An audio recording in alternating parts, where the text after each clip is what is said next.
What up, Laker Nation? Today I want to get to a few things. I want to talk about the young players and getting a little bit about Nick Young. First, I want to talk about the young players. Brandon Ingram. I feel he about 2 years away.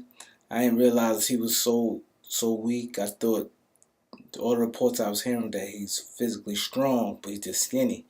But he reason why made me come to that conclusion when I seen him drive to the basket against the Warriors, against Sean Livingston. Sean Livingston not physically at all. He just basically put his hands up and he just be bouncing off players when he goes strong. He went hard to the basket and bounced off of him. And this is Sean Livingston, so he's not no physically strong player by no means. So that's like a little cause concern. I feel that it's gonna take him a while to build up the strength he need, and I feel that he seemed like he shy away from the offense right now.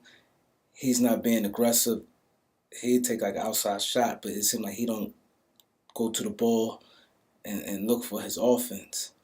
And I say that to say this: the problem I was having in the off season when the front office and everyone every acquisition they made, they was keep stressing the fact that they need high character guys, opposed to, the best basketball players they feel they could get on a team. And I feel like you need to get guys who have that killer instinct and aggressiveness to them. Like I feel that would have been more beneficial to these guys than high character guys. I say that to say this because you can have a highly respected player that's aggressive, can put that, bring that tiger out of some players. Like I remember early in Paul Pierce's career when they like made his first 3 or 4 years in the league. The first time they made the playoffs when they played the Nets, he wasn't like he should like shy away. He wasn't as aggressive like that, and Antoine Walker was getting on him and really like put it in. And Paul Pierce said that Antoine Walker was a major part of him being aggressive in his offense and clutch, and also guys like Kobe was aggressive. Iverson, you have to have that basically in you, and he don't seem like aggressive right now. He only 19, so I ain't gonna put too much into that. But like I said, I think he more like 2 years away, like 2 full seasons. This year, next year, and I feel the third year he will be ready. So move off to him real quick. D'Angelo Russell, the little concern I'm having and what I would like for him to see, I would like to see him have big games against big time guards. He played good against the Nuggets both games and played good against the Kings. And he struggled against Portland and Golden State, Steph Curry and Damian Lillard. That's what I want to see. Guys who play against mediocre talent and perform.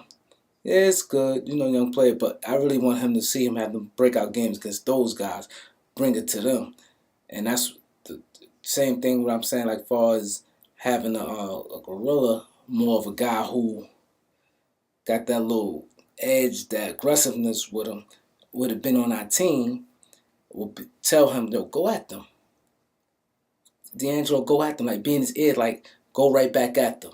That's what I remember Shaq said, every time Kobe ran up against like guys like Vince Carter, Grant Hill, Tracy McGrady, he'd like go at him, destroy them.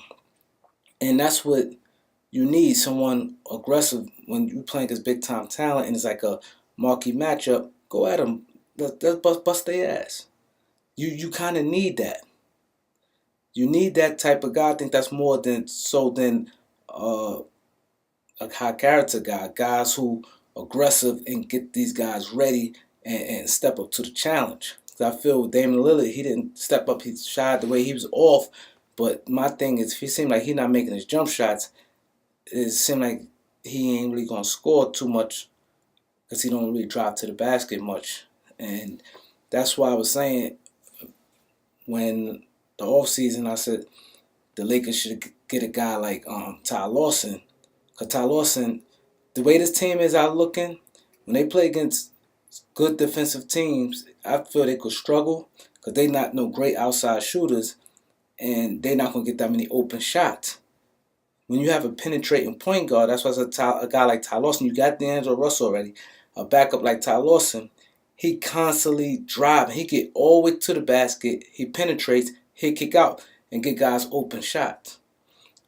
I don't care if you're not that good of a shooter.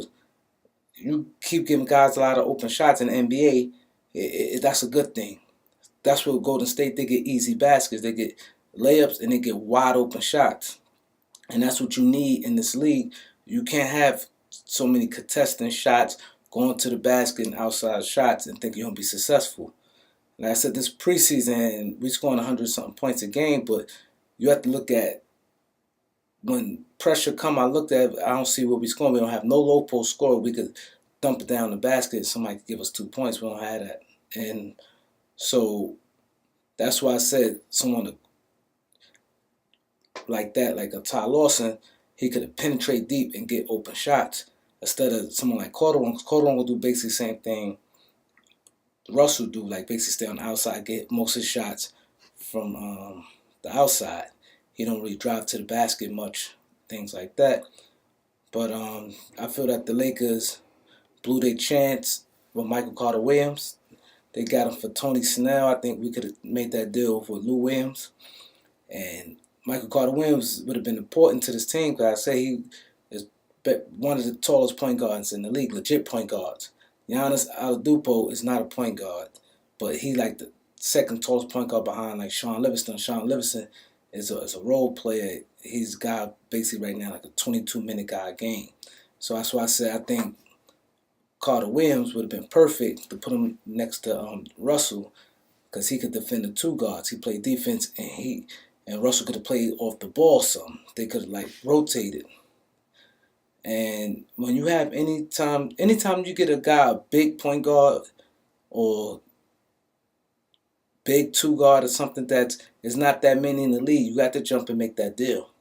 Like I said, he's the tallest point guard basically, like starter material right now. Play defense, 24, 25 years old.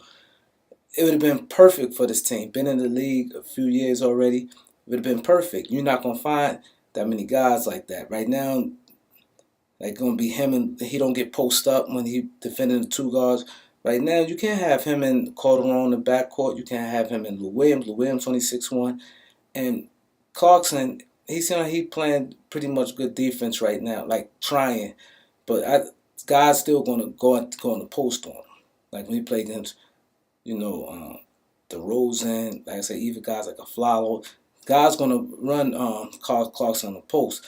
We don't want to put ourselves in that situation where guys putting on the post and guys picking up fouls. So that's why when you have a bigger shooting guard, that take away that offense from the opposing players, opposing team rather. So I have to say this. I felt the Lakers dropped the ball on that one, and a little bit on Julius Randle.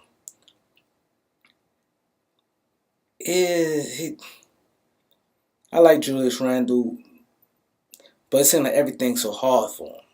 Like every basket he get, he work his tail off. He don't get no easy baskets really. He don't have no real go-to moves.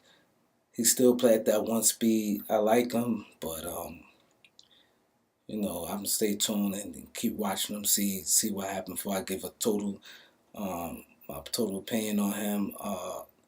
Far as I'm gonna get into Nick Young and say this real quick. And I was telling you guys, we smart Laker fans, to stop listening to the media. The media fed right into it. And he really was like the scapegoat because all you heard was high character guys. and it was like basically directed towards him. So they want to put these guys around the young players. Like they want to get a good locker room vibe. Like, and it's basically geared towards him because if you think about it, Roy Hibbert is a high character guy. He been a lead. He was the leader of the Indiana team, like I said previously. Brandon Bash was a high character guy. Robert Sacre, even though he's a bum, he's a high character guy. Ryan Kelly, he was a good guy. He's not that good of a player, also. And who else was on the team last year? Kobe and Meta. So I don't. So basically, if all of them had, it was geared towards Nick Young, and I feel he took a bad rap. The coach wasn't supportive, and now all the reports. Oh, Nick Young, he changed. He ain't changed. He the same player. You got to have support from your coach. If you notice when he's with Mike D'Antoni, he was playing defense. He was taking charges, and he was our leading scorer. He stepped up. He was tough, and basically like he did basically like what he was doing now, but for the whole season. And he was doing better. He was challenging. He was going at guys. He went at LeBron. He went at a lot of players. He stepped up to the challenge and went right back at them. He's basically the same player. All it is, he had support from his coach like he had with D'Antoni. Scott was critical, every little thing. A guy missed one defensive assignment, and he playing around. That's his personality. You're not going to change a guy's personality. Dwight Howard was a monster in Orlando when they went to the finals. That's his personality. You just have to live with some guys being like that. Nick Young is not a bad guy. Every teams love him. All the players on each team he's been to, Philadelphia, Washington, the Clippers, they all love Nick Young. And he's not a bad guy. Off the court, he's not a bad guy. You see when Brandon Jennings looked like a pill or something, he offered me, he said no, it's not like he's not a bad guy. He's playing around. That's his personality. That's why him and Russell clicked, because Russell had that same type of personality, joyful, swaggerous style like that. So they clicked. But he was man enough. They squashed their beef. He came in. He playing ball right now. And that's why I said we don't have to listen to the media. Make your own judgment. Look at guy history.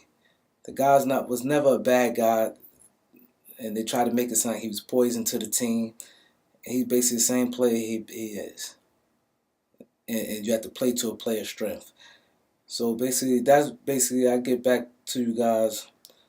Subscribe. Leave your comments. I'm going to see what you guys think. And, check me out on Twitter at Laker Beat News.